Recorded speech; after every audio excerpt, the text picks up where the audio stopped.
গল্পের নাম সত্য কথা বলার ফল। একদিন এক ছোট্ট ছেলে, নাম তার আলিফ। সে সবসময় খুব চঞ্চল আর কৌতূহলী ছিল। একদিন স্কুলে যাওয়ার পথে সে দেখল একজন বৃদ্ধ মানুষ রাস্তায় পড়ে গেছেন। অনেকেই পাশ দিয়ে গেল, কিন্তু কেউ সাহায্য করল না। আলিফ ছুটে গেল, বৃদ্ধকে তুলে দিল, পানি দিল এবং ঘরে পৌঁছে দিল।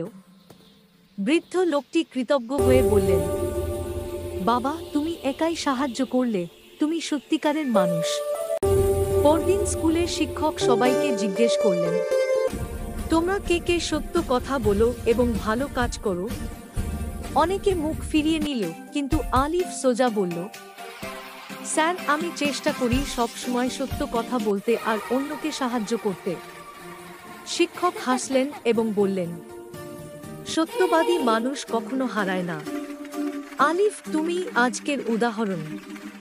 আমার এই গল্প এবং ভিডিও দেখে যদি আপনাদের ভালো লাগে, অবশ্যই লাইক করবেন এবং কমেন্ট করবেন, এবং আরও মজার মজার ভিডিও দেখতে সাবস্ক্রাইব করে পাশে থাকবেন।